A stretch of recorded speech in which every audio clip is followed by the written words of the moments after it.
Hello, Bronco families. It is Friday, September 3rd, 2021, and we're finishing up our assessment week, so all week students have gotten out early, except our TKs who have the same release time for now. I was also able to do assemblies outside grade level for 4 out of the 6 of our grade levels. And so next week I will finish those. It was really fun to see your kids and to make them shout Bronco every time I say today and every day it's great to be a. And then they say Bronco. It's very sweet. Today is Friday. It's our first Spirit Friday. So we'll be looking for students who are wearing blue and gold. And unfortunately, we have a delay in our t-shirts. The person who makes our t-shirts is having a hard time getting t-shirts. So it may be a couple weeks before we're able to send out orders for Bronco t-shirts. But as soon as I know, I will send them to you. I also talked with your kids about something called Bronco Bucks. And I thought I had one here. So Bronco Bucks are given out to kids who are respectful, responsible, or safe. And then once a week on Wednesdays, we'll draw a Bronco Buck from each class, and that person will get a prize. So it's very exciting. So if your kids come home talking about Bronco Bucks, you'll know what that's about. Next week on Monday, there's no school because it's Labor Day, so please do not send your children. And then next Wednesday, we have a PTA meeting at 6:30. It's on Zoom, and I'll send out that link in my email that goes out at the beginning of next week. As always, please reach out if you have questions, and remember today and every day, it's great to be a Bronco. So have a wonderful long weekend, Broncos, and I have a book to read. It's called Bravery Soup by Marianne Coca Leffler. Bravery Soup.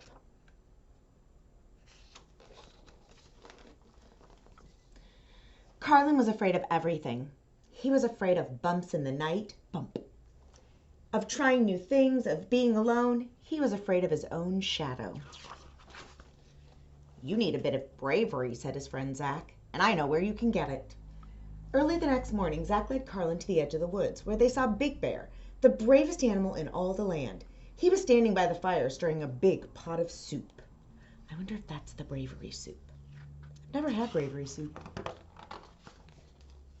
So you want some bravery, do you? Asked Big Bear. Yes, stammered Carlin. Well, I'm mixing up a batch of bravery soup right here, but I'm missing an important ingredient. Will you get it for me? Asked Big Bear. Will it make me brave? Asked Carlin. Most certainly, said Big Bear. But your journey will not be easy. You must go alone through the forbidden forest to Skulk Mountain. On the mountaintop you will see a cave. In the cave you will find a box. Bring that box to me. Carlin gasped. Alone? The forest? The cave? His knees were shaking. You're braver than you think, said Big Bear. When the animals heard that Carlin was venturing into the forbidden forest alone, they gathered around him. Here is armor to protect you from the wild beast. Here's a basket of food. The forest is full of poisonous plants. Here is a raft to cross the raging river. Here's a big stick to fight the fierce monster that lives in the cave. Wild beasts? Poison? Raging river? Fierce monster? Carlin's whole body shuddered. Then he remembered Big Bear's words.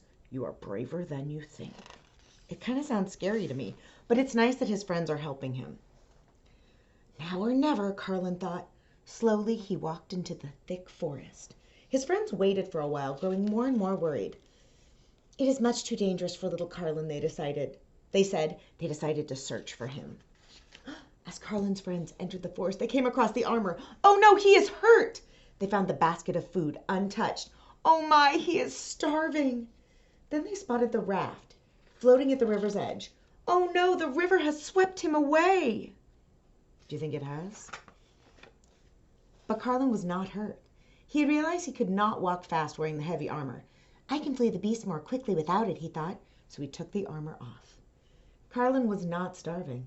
As he walked along, he noticed animals and birds feasting on fruits in the forbidden forest. He saw some strawberries. I can eat these, he thought. He dropped his heavy basket and ate the delicious fruit. Seems like Carlin's doing pretty well in the forest. Carlin had not been swept away. When he came to the raging river, he found that a tree lay over the water. He tossed the raft aside. Carefully, he began to make his way across. He took one tiny step and then another until he finally reached the other side. I did it! He cheered. Carlin looked up. There before him was Skulk Mountain. Carlin trudged on. The mountain was covered with thick bushes and vines. He broke his stick, cutting a path. Then he spotted giant footprints. Carlin had discovered the monster's cave. Trembling, he entered. Minutes later, his friends found the broken stick by the mouth of the cave. "Oh no, he has been eaten by the monster!" Carlin had not been eaten by the monster. He peered into the cave and squinted his eyes, and there on the ground was the box. Just then, something moved from the shadows. The monster. Terrified, Carlin hid behind a pile of rocks. Suddenly, one of the rocks tumbled over. The sound made the monster jump and howl. "Who is it?" he whimpered. "What do you want?" Carlin had cast a long, spooky shadow. Could this scary monster be afraid of me? He thought. "My name's Carlin," Carlin said in his deepest, loudest voice. "I came for the box." "This box?" The monster tossed the box towards Carlin. "Take it," he said. "Just please don't hurt me." Carlin grabbed the box and ran from the cave, bumping right into his friends. "Run! The monster!" They raced down the mountain, over the river, through the forest, and back to the edge of the woods. At last the tired animals gathered around Big Bear's fire. Carlin carried the precious box. "Now it is time," said Big Bear. "Open the box." Carlin pried off the lid. What do you think's going to be in there? I don't know. The box was empty. Carlin was sad. I'm so sorry, Big Bear. I didn't get the secret ingredient for bravery." "But you did," said Big Bear with a smile. "The box was always empty." "Do you mean my journey was for nothing?"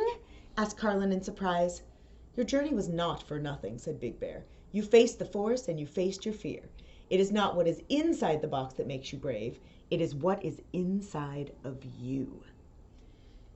"So what about the bravery soup?" asked Carlin. "It's only called Bravery Soup because I only serve it to the brave," said Big Bear. "I am brave," said Carlin, and he held up his bowl.